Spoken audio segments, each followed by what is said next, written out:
Hello friends, good morning সবাইকে। এখন বাজে 11টা 20। তো এখন থেকে ব্লগটাকে আমি স্টার্ট করছি। আজকে হচ্ছে দুর্গা মহাষষ্ঠী। তো আজ সবাইকে জানাই শুভ ষষ্ঠী আর শুভ শারদীয়ার প্রীতি ও শুভেচ্ছা ক্যাপচার আওয়ার লাইফের তরফ থেকে। অনেকদিন ধরে কাজের জন্য তো ব্লগ দিতে পারছি না, তার মধ্যে একটা ব্লগ দিয়েছিলাম টাকি ট্যুরের ব্লগটা, সেটা তোমরা অবশ্যই দেখেছো।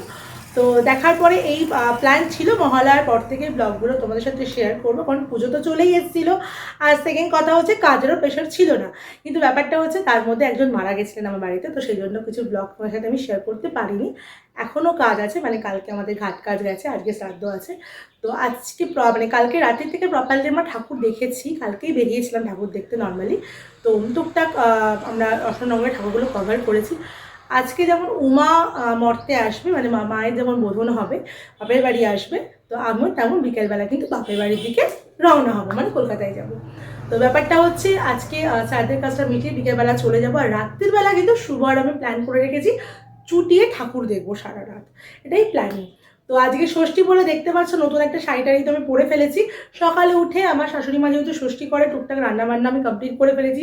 শাড়ি টাড়ি পরে যখন রেডি হলাম, ভাবলাম ব্লগটাকে এখন থেকে স্টার্ট করি। আজকে সারাদিনে ব্লগটা কিন্তু আমি তোমাদের সাথে শেয়ার করবো। কিন্তু হ্যাঁ, একটা কথা, শ্রাদ্ধ বাড়ির কোনো ব্লগ ভিডিও আমি বানাবো না, কারণ ওটা আমি ঠিক পছন্দ করি না, জিনিসটা আমার ঠিক ভালো লাগে না। তো সেই ব্লগগুলো, সেই ভিডিওগুলো, সেগুলো তোমাদেরকে আমি দেখাচ্ছি না।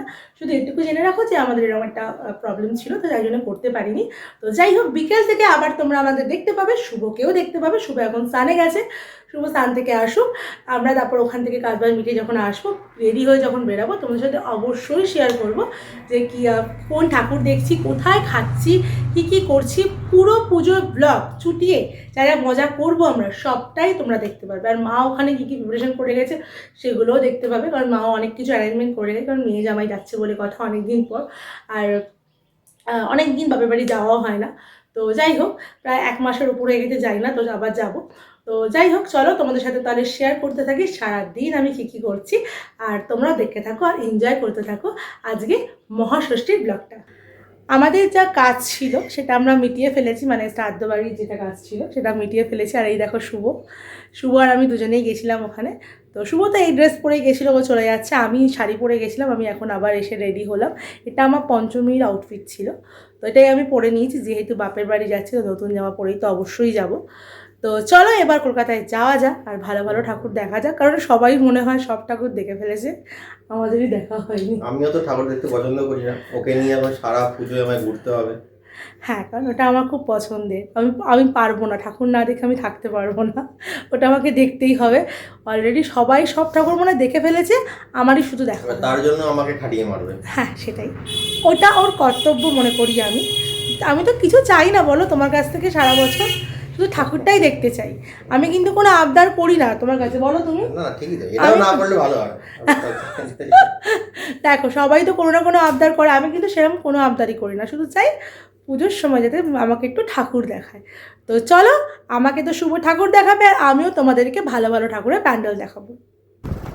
দেখো আমরা তো রাস্তা দেখতেই পাচ্ছ, বাড়ি থেকে অনেকটা দূরে আমরা যাচ্ছি এখন বারাসাত এবং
দুপুরে তো দেখতেই পেলে বেরালাম, বেরিয়ে বাড়িতে এসে একটু রেস্ট করছিলাম।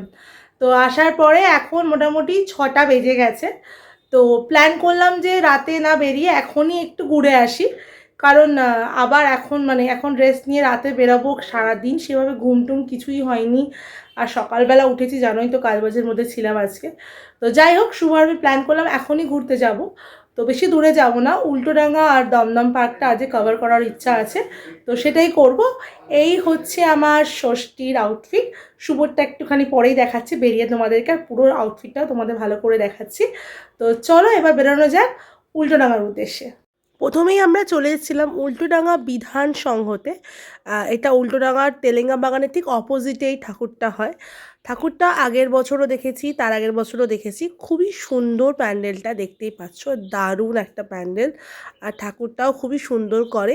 তো এই ঠাকুরটা মানে বাস থেকে যেহেতু নেমেই ঠাকুরটা পড়ে, তো তেলেঙ্গা বাগানের আগে আমরা এই ঠাকুরটা দেখি। প্যান্ডেলের কাজগুলো দেখে নিশ্চয়ই বুঝতে পারছো যে কত সুন্দরভাবে কাজটা করা হয়েছে, ফিনিশিংগুলো কত সুন্দর।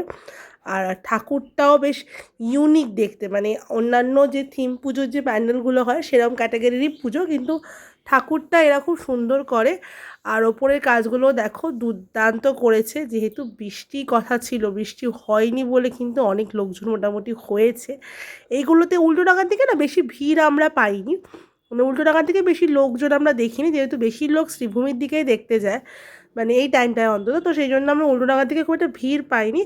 প্যান্ডেলটা দেখেছো কত বড়, মানে আমি হেঁটেই যাচ্ছিলাম, এত কাজ করা পুরো প্যান্ডেলটাতে যে কাজগুলো দেখতে দেখতেই মানে হেঁটে যাচ্ছিলাম, এত সুন্দর। এইবারে দেখো ঠাকুরটা পুরো ইউনিক, মানে ঠাকুরটা মানে অন্তত একটু সাঁওতাল টাইপের থিমে করা। দেখো আদিবাসীদের যেমন হয় সেরকম টাইপের থিমে ঠাকুরটা বানানো, দারুণ লাগছে।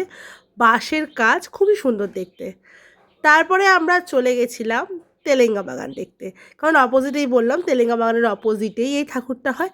তেলেঙ্গা বাগান দেখে কিন্তু আমাদের ভালোই লাগলো। তেলেঙ্গা বাগানটাও খুব সুন্দর করেছিল। এটা হচ্ছে এন্ট্রিটা দেখে নিশ্চয়ই বুঝতে পারছো কত সুন্দর করেছিল তেলেঙ্গা বাগানটা। এরপরে তেলেঙ্গা বাগানটা ঘুরছিলাম আমরা। তেলেঙ্গা বাগানটাও খুব সুন্দর প্যান্ডেল, ওপরে অনেক কাজ ছিল। এরা অনেকটা স্ক্যানিং করে এআইতে পিকচার দেওয়ার কথা বলছিল, মানে স্ক্যান করে। ব্যাপারটা দেখে আমি বুঝতে পারিনি বলে আমি সেটা ট্রাই করিনি। ঠাকুরটা দেখো কত সুন্দর ইউনিক দেখতে ঠাকুরটা করেছে।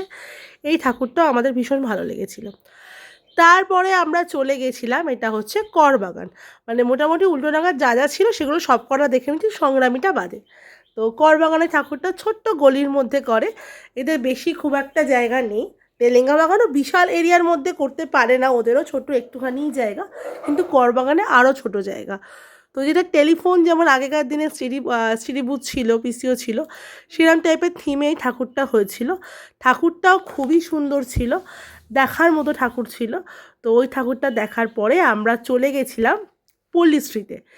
পল্লীশ্রী ছোটোখাটোর মধ্যে ছিমছাম প্যান্ডেল একটা, নর্মালি যে প্যান্ডেলগুলো হয়, অবশ্যই থিমের প্যান্ডেল, কিন্তু সুন্দর দেখতে, ইউনিক দেখতে।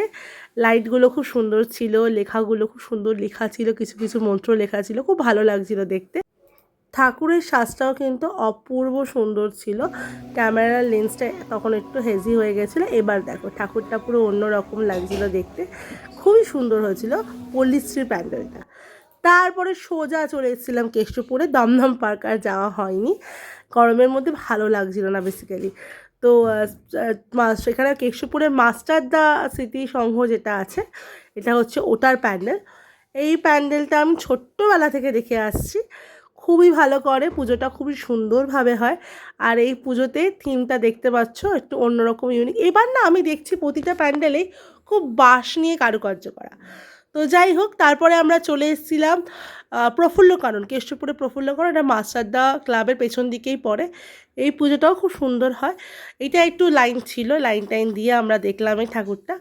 এটাতেও দেখো সেম বাঁশের কাজ, মানে বাঁশটা অবশ্যই প্যান্ডেল তো বাঁশের হয়, কিন্তু বাঁশের যে কাজগুলো না সেটা খুব সামনাসামনি আসছিল সব কটা পুজোতেই। তো সেটা খুব ইউনিক লাগছিল, সুন্দর লাগছিল দেখতে। এই ঠাকুরটাও কিন্তু অপূর্ব সুন্দর ছিল। এই প্যান্ডেলটা না আগের বছর আমার আর শুভর খুব একটা ভালো লাগেনি, কারণ আগের বার ঠাকুরটাকে না আমাদের ঠিক পছন্দ হয়নি। কিন্তু এই বছরে ঠাকুরটা দুর্দান্ত করেছে। দাঁড়াও তোমাদেরকে ঠাকুরটা দেখাই, ঠাকুরটা দেখালেই তোমরা বুঝতে পারবে, তোমরা আমার সাথে একমতই হবে যে ঠাকুরটা খুবই সুন্দর করেছে। এবার দেখো ঠাকুরটা দারুণ লাগছে না? ঠাকুরটা খুবই সুন্দর লাগছিল দেখতে।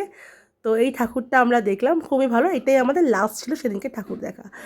তারপরে আমরা দুজনে এইটুখানি ঠাকুর দেখে বিধ্বস্ত হয়ে গেছে শুভ প্রায়।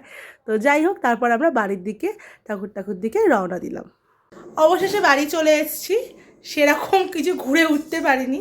দমদম পার্কে নামার প্ল্যান আমি করেছিলাম, কিন্তু তারপরে বাসে উঠে আমার আর ইচ্ছা করছিল না, কারণ সত্যি এতটা রাস্তা জার্নি করে এসে আর এতটা ঘুরতে ভালো লাগে না। তো বাড়িতে এসে যথারীতি আমি ড্রেস চেঞ্জ করে ফেলেছি, শুভ ফ্রেশ হতে চলে গেছে। আজকে শুভর সাথে বেশি ব্লগ আমি করতে পারিনি, কারণ শুভ একটু টায়ার্ডও ছিল আজকে সারাদিন ধরে। তো যাই হোক, চলো ষষ্ঠীর ব্লগটা এতটাই রাখছি। কালকে হচ্ছে সপ্তমী। সপ্তমীতে কী কী করি সেটাও তোমার সাথে শেয়ার করবো তো অবশ্যই। তো দেখতে দাও ক্যাপচার আওয়ার লাইফ। আর ভিডিওটা যদি কোথাও কিছু ভালো লাগে তাহলে অবশ্যই কিন্তু ভিডিওটাকে শেয়ার করবে, লাইক করবে, আর চ্যানেলটাকে প্লিজ সবাই একটু সাবস্ক্রাইব করে আমাকে অবশ্যই সবাই একটু সাপোর্ট করো। আজকের জন্য তাহলে সবাইকে টাটা, গুড নাইট।